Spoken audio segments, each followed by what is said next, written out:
Hi, I'm Mike from 1A Auto. We've been selling auto parts for over 30 years. We're dedicated to delivering quality auto parts, expert customer service, fast and free shipping, all backed by our 100% satisfaction guarantee.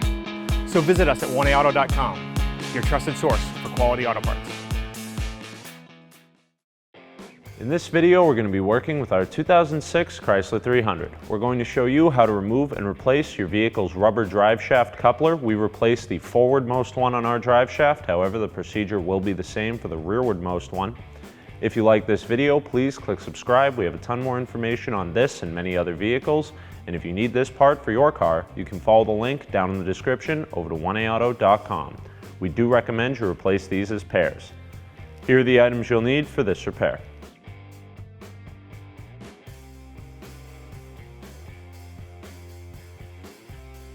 Unplug both of your downstream O2 sensors. The driver's side connector is hanging here on the side of the transmission. Make sure it hangs freely. And the passenger one connects right here at the transmission crossmember.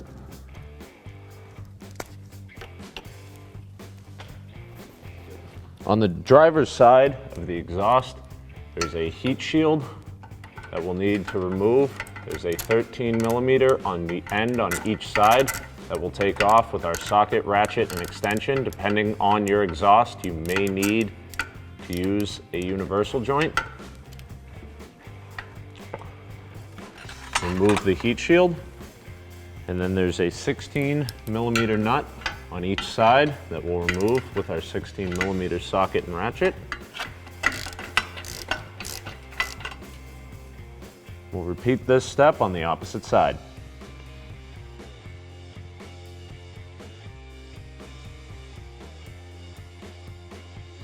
So all the way at the back of the exhaust, we'll undo the 13mm bolt securing this exhaust hanger bracket on each side. Now this is an aftermarket exhaust, so you may just be able to slide yours out of that bushing. But for these, we're going to have to remove that bolt and the bracket from each side. We'll then spray these down with some penetrating oil and remove the upper part from this stud. This side's a lot harder because of how tightly it's wrapped. Again, this is aftermarket, so yours may slide out on the bottom, but we'll do the top. Remove the 4 13mm nuts securing this cross member while having a friend support half the exhaust, at which point both of you can lower it down from the vehicle.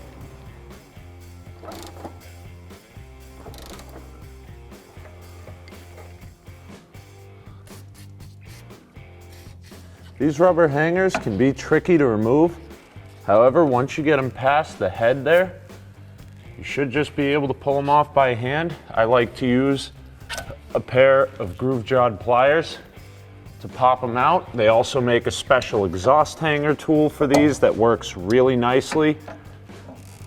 But most of the time, as long as you lube them up, you can pop them off with these. Sometimes you can even get them off by hand.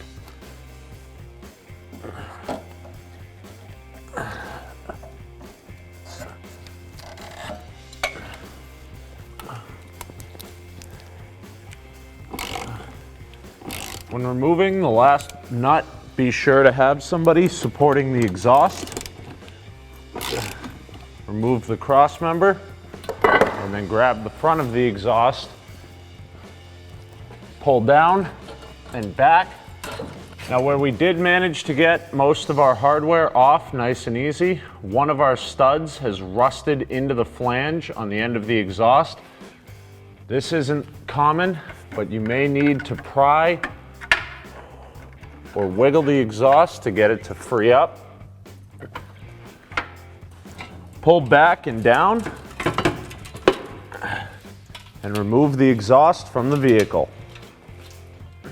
Remove the 4 11mm nuts securing this heat shield to the bottom of the vehicle. We'll do this with an 11mm socket and ratchet. Now it's possible that these will break through the heat shield when you're removing them. Two of ours already have, but we'll show you how to make those stay in when we put it back.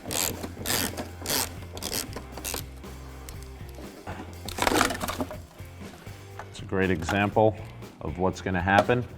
So we're going to want to remove all the nuts anyway, since we'll have to space them to reinstall this.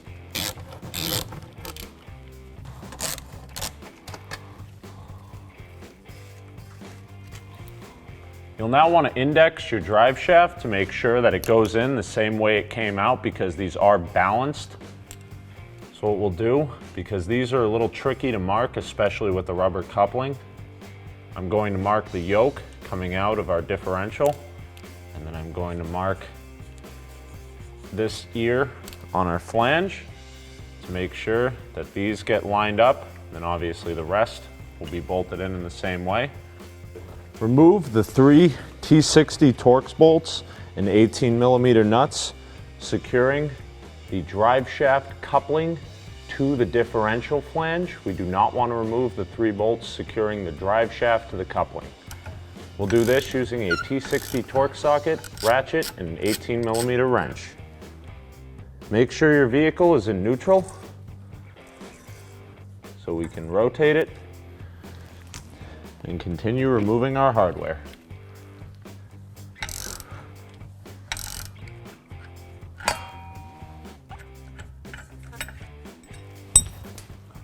We'll now move on to the transmission side of the drive shaft. You want to index this as well. This time I'm marking the flat of the drive shaft and an ear on the transmission output. Doesn't really matter where or how you do this, as long as it makes sense to you and you're able to realign the marks later. Support the nut with an 18mm wrench and use your T60 Torx to remove the bolt.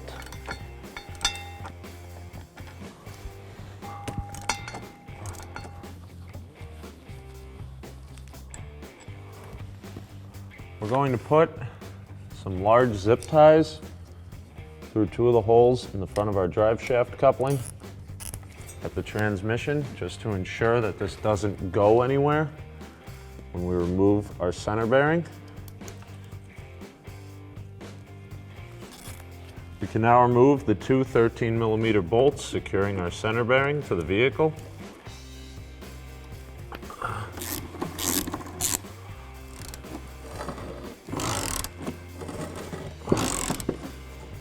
With our front coupling secured and our center support bearing hanging, we use a pry bar to try to separate our rear coupling from the differential. You may have to work this quite a bit, especially if your rubber is all torn and beat up like ours is.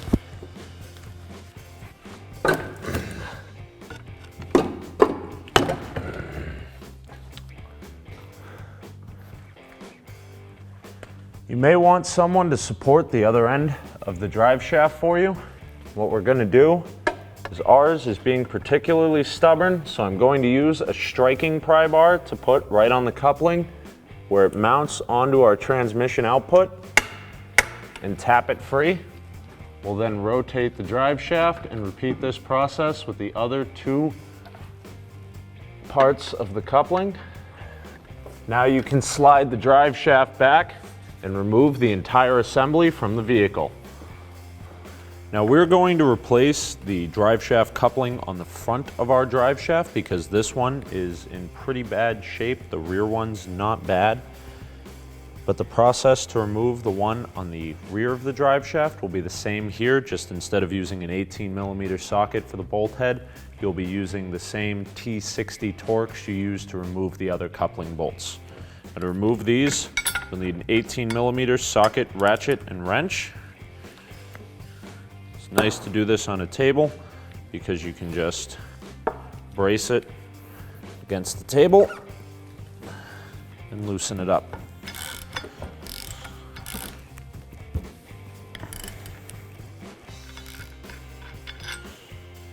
We'll now use a pry bar to pop the coupling off.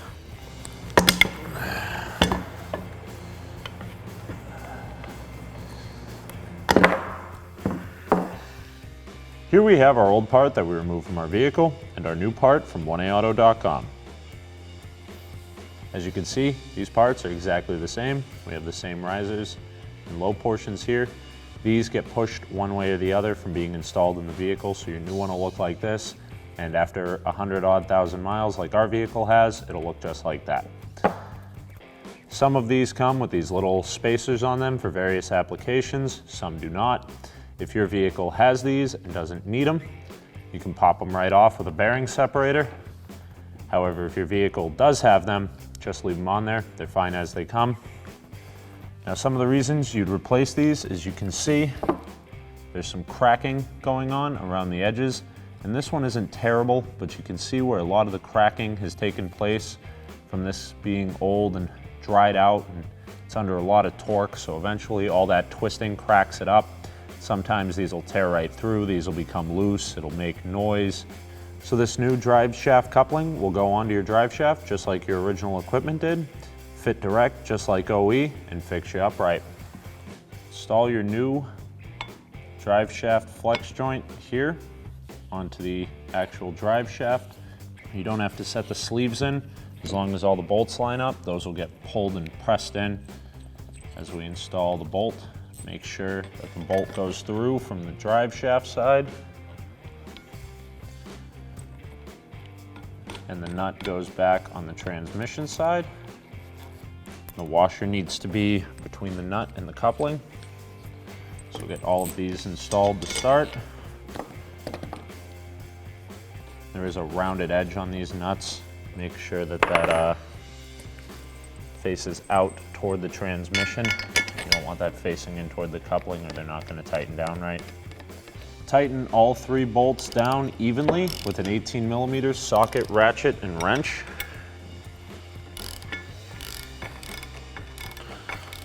These bolts need to be torqued to 43 foot-pounds. The easiest way to do that, where we've taken our drive shaft out and put it on the bench, is to brace your wrench against either the ground or a sturdy bench if you have one like we do. That should help keep this from turning while we torque down the bolts.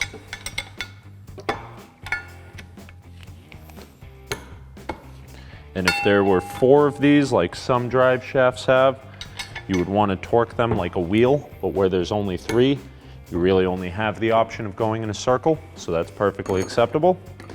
Once everything is torqued down, our drive shaft is ready to be reinstalled in the vehicle.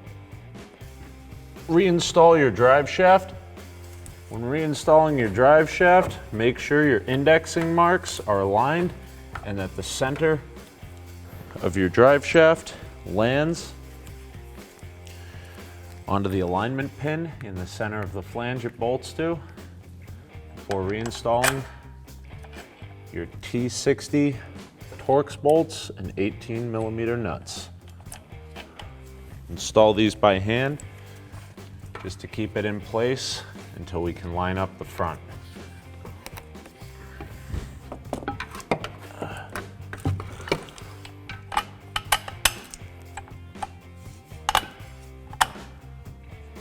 Tighten down your T60 Torx bolts with a T60 Torx socket and a ratchet, an 18mm wrench to hold the nut on the opposite side.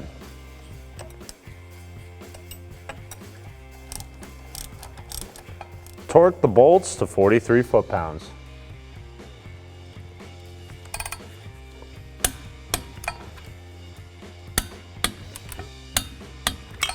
You'll need to add an extension to your T65 Torx and ratchet and your 18mm wrench to tighten up the bolts at the front by the transmission. You'll then torque these 3 bolts to 43 foot-pounds as well.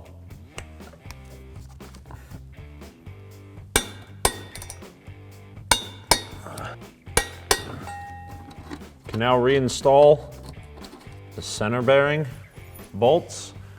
One of our bolts broke, so I'm replacing it with a bolt of the same length and thread. This is going to have a different size head, however.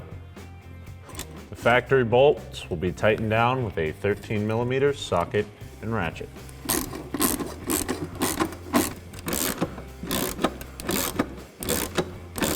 Reinstall the heat shield.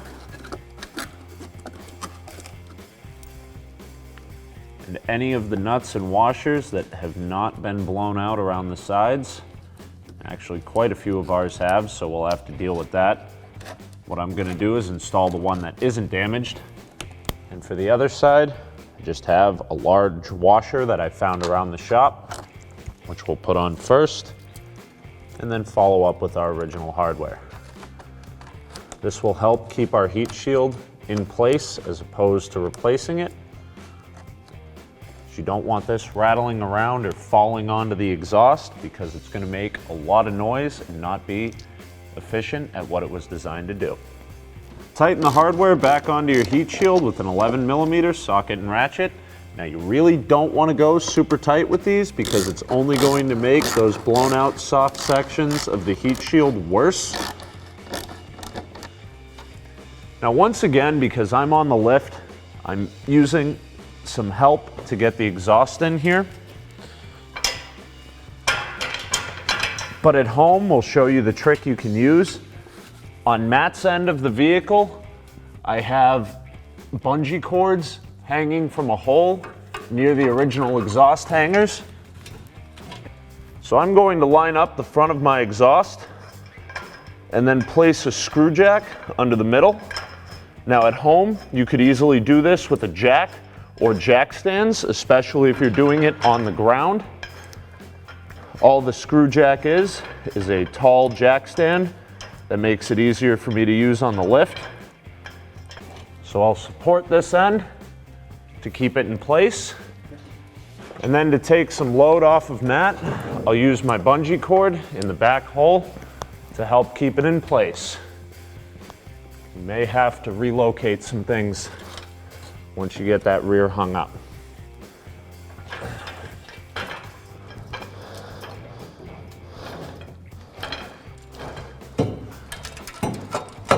So now I can safely install the rest of my exhaust parts without needing Matt to stand there and hold parts over his head. So now reinstall this cross brace here.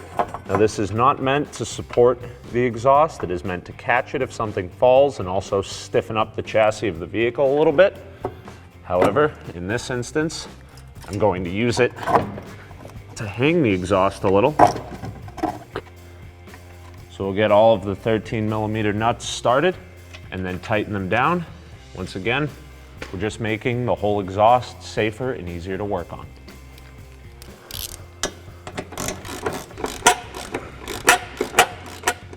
So we've lined up the front of our exhaust. Now this is a ball and socket type of joint for the exhaust. So there's actually no gasket in here. You could put some sealant in there if you wanted to, but normally they seal up pretty well. So again, our exhaust has been modified. So ours has a pair of 16mm nuts on each side. Yours may vary, but I'll get both of those started on by hand. And for the inner sides on each, you're gonna need a universal joint. I like to wrap mine in tape just to make it a little bit stiffer so I have a little more control over it.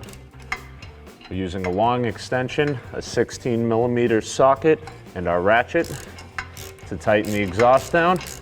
I'm gonna need to switch to a deep socket in just a second, but it's easier to line up with a short one. The end of our threads are pretty rusted out there, but not the part that actually supports the exhaust. So I am going to push up just to get past those bad threads, get that started a little bit better on some real threads, and then we'll tighten both sides down.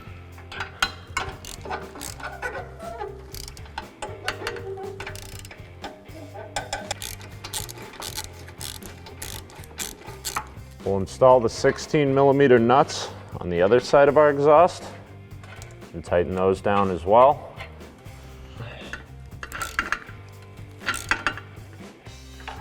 Reinstall the heat shield over the studs, as well as the 13mm nut that goes over it, and tighten that down. Reconnect your oxygen sensors. The connector hangs down here on the driver's side.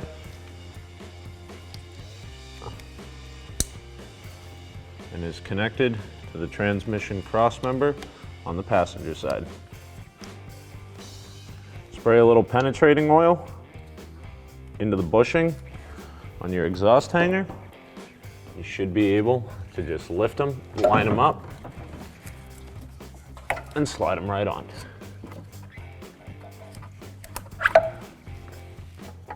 Remove bungee cords if you use them to secure the other end of your exhaust. Reinstall your 13mm bolts on your rear exhaust hangers. Fire up your vehicle to check for exhaust leaks, and you're good to go. Thanks for watching. Visit us at oneauto.com for quality auto parts, fast and free shipping, and the best customer service in the industry.